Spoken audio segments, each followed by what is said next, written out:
कुछ दिनों पहले उसकी कथा के अंदर एक लेडीज जाती है और पूरा ऐसे ऐसे सिर हिलाती है और बोलती है मेरे अंदर ऊपरी छाया ये है वो है। अगर आपके आसपास किसी में माता आने की कोई बात हो रही हो तो उसको पकड़ो और नज़दीकी किसी भी चिड़ियाघर में ले जाओ, वहाँ शेर होता है।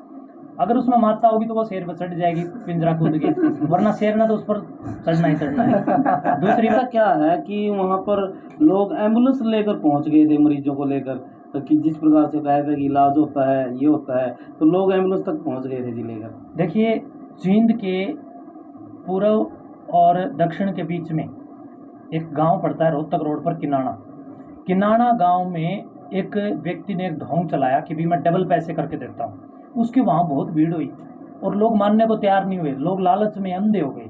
और जब वो माल उसने अच्छा बंद कर, भीड़ तो उसके वहाँ भी थी। ये वही समाज है जो वहाँ जा रहा है, जो कुछ दिनों पहले बड़म्बा गांव के अंदर भी पैसे डबल करवाने के चक्कर में लूट पीट के आया था। ये वही समाज है जो कुछ दिनों पहले किनाना गांव के अंदर भी 500 करोड़ का गबन, 700 करोड़ का गबन वहां पर हुआ था। उस 700 करोड़ के गबनकर्ता से लूट पीट के आए थे।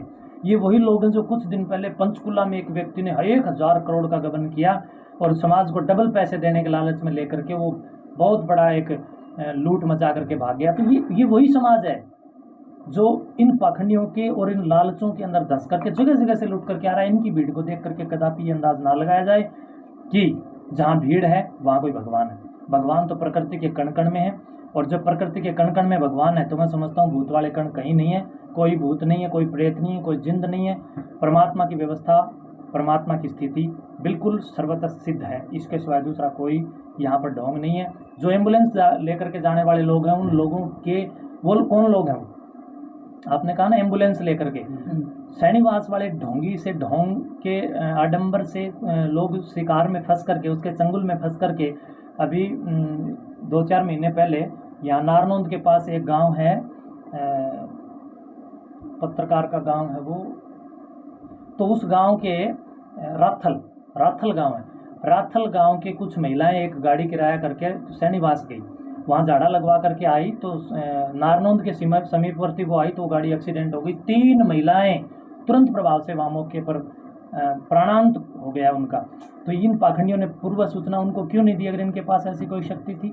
वो लोग कौन हैं जो इन लोगों के पास एम्बुलेंसों में जा रहे हैं? हमारे कोत गांव के लोग एम्बुलेंसों में वहाँ गए और वो बिल्कुल घर भी नहीं पहुँचे, वो एक्सपायर हो गए, अस्पतालों के अंदर एक्सपायर हो गए। दूसरी बात, जिन एम्बुलेंस वालों की आप बात कर रहे हो वो लोग कौन हैं? वह वो लोग हैं जिनके दिमाग का दिवालियापन, या जिनके दिमाग या जिनकी बुद्धि बौद्धिक रूप से जो दिवालियापन के शिकार हैं, वो लोग इनके पास पहुंचते हैं। और लास्ट में मैं समझता हूँ किसी खाते के नहीं, घर का धोबी ना घर का ना घाट का। सर छोटा सा क्वेश्चन सर, आप ये कह रहे हो भाई एम्बुलेंस वाले पहुंच जाते हैं ना, कोई इलाज होता है ना, फिर अगर मान लीजिए माता वैष्णो जाते हैं वहाँ भी तो गाड़ी पलट जाती है, वहाँ भी तो लोग मर जाते हैं, फिर वहाँ क्यों नहीं? देखिए, इन पाखंडियों के सिवाय जहाँ भी मठों में, हमारे मठ में भी जनता आती है, नाथ संप्रदाय के मठों में भी, माता वैष्णो देवी में भी, बद्रीनाथ में भी, केदारनाथ में भी, या अमरनाथ जी में भी जगह जगह पर यात्री जाते हैं और जगह जगह दुर्घटनाएं घटती हैं। लेकिन इनमें और उनमें क्या अंतर है मैं बताता हूँ। ये लोग तो दावा करके बुलाते हैं। वैष्णो देवी में कोई दावा करके बुलाता है क्या? क्या वहाँ पर कोई ये इंटरव्यू देता है बिल्कुल मेरे झाड़े से ये हो गया, मेरे से? हमारे नाथ संप्रदाय का कोई साधु या किसी भी वैष्णो माता या अनन्य किसी भी देवी देवताओं के बड़े बड़े मठों, मंदिरों या प्रतिष्ठित संस्थाओं के मंचों पर बैठ करके किसी भी प्रकार का कोई दावा करके जनता को बिल्कुल नहीं बुलाया जाता। बल्कि सैनीवास के अंदर, पुर गाँव के अंदर या अनन्य गाँव के अंदर जो पुच्छा वाले और ये सेवड़े और सेवड़ियाँ जो बैठी हैं, ये दावा करके बुलाती हैं कि भाई, अब जैसे बागेश्वर धाम वाले हैं मध्य प्रदेश के अंदर, कितना बड़ा ढोंग उस व्यक्ति ने वहाँ पर फैला रखा है।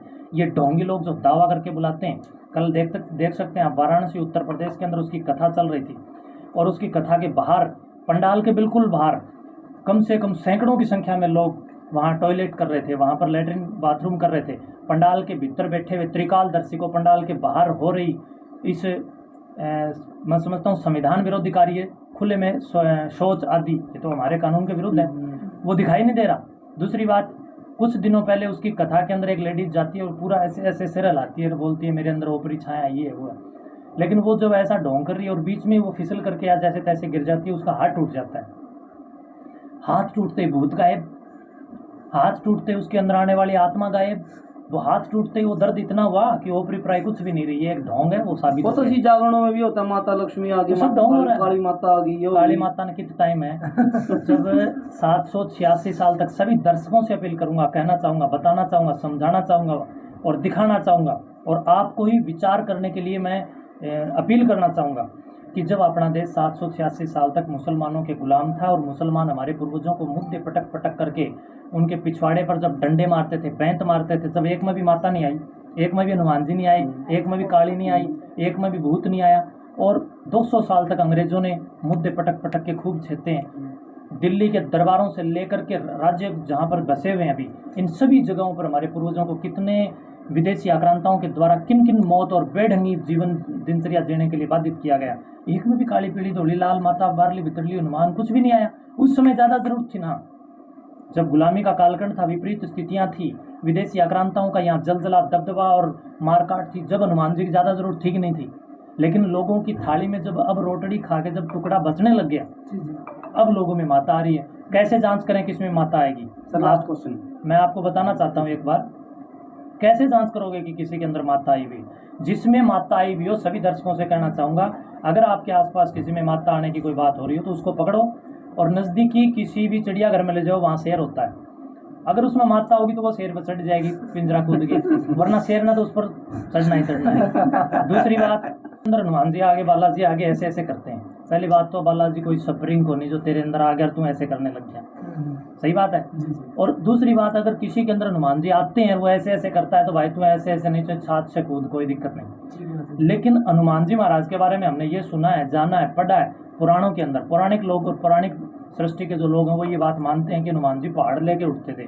तो जिस आदमी में हनुमान जी आते हैं उसको किसी नज़दीकी पहाड़ के पास ले जाएं और कहें हनुमान जी पहाड़ लेके उठते थे, देर में आ रहे हैं, मौका पड़े तो शाम वाले पहाड़ को उठा के कोथ में कर दे। भाई क्या दिक्कत है, हमने भी पहाड़ के पत्थर की आवश्यकता है, भी पहाड़ लेके उठ जाए या पहाड़ उठा के दिखा दे, जब तो हम मान जाएंगे।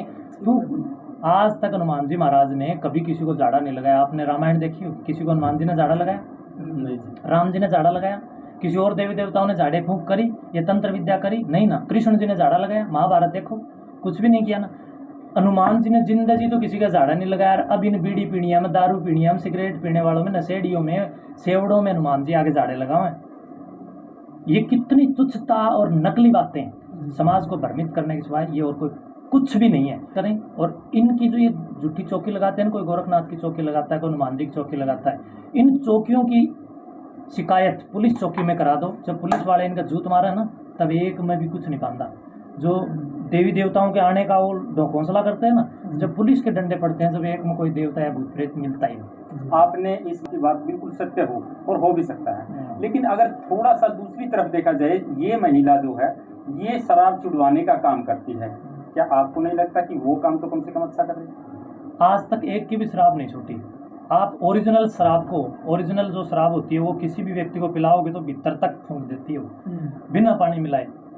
और उस उस जहर को CH3COOH, ये एक ऐसा एल्कोहल है ये, और ये एल्कोहल जब भीतर पेवर जाएगा कई दिन तक, तो वैसे भी आदमी का पीने को मन नहीं करे। 15-20 दिन तो पिया ही नहीं जाए। जो पेवर दारू पिएगा 15-20 दिन जब तक उसका जी नहीं करता पीने के लिए, वो बेचारे साधारण और भोली वाली जनता, साधारण बुद्धि की जो है वो सोचती है मेरी दारू छूट गई। 15-20 दिन में किसी यूट्यूब पर बयान दे देते हैं कि मैंने दारू छोड़ दी, मैंने दारू छोड़ दी। 1.5-2 महीने में फिर वह ठेक आगे सुते पाँव, कम से कम हजारों मेरे संपर्क में। तो ये केवल एक झूठ है। दारू छुड़ाने के नाम पर लोगों की वहाँ भीड़ जमा करके उनकी जेबों पर डाका डालना इन लोगों का मकसद है। समाज जागे, मैं समझता हूँ, तब इन लोगों का ये पाखंड और इन लोगों का जो ये बिजनेस है ये वहाँ से पुरगांव से भी जरूर भागे। दूसरी बात ये, उसके फ़ोन को लेकर के फोरेंसिक लैब के अंदर भेजें, आप लेबोरेटरी टेस्ट कराएं, और जिसको, या फिर वो जो सेवड़ी है, क्या नाम है वो, शशि उर्फ सोनू नास, और तम्बाकू वाली, हुक्के वाली, हुक्का पियक्कड़ महिला, उस हुक्का पियक्कड़ महिला को चाहिए कि अगर वो निर्दोष है तो उसके फ़ोन की एक विशेष तौर पर कंप्लेन पुलिस को दे करके जांच कराए, उस रिकॉर्डिंग की स्वयं जांच करवाए, और मधुबन के अंदर जांच होकर के आ जाएगी, पता चल जाएगा।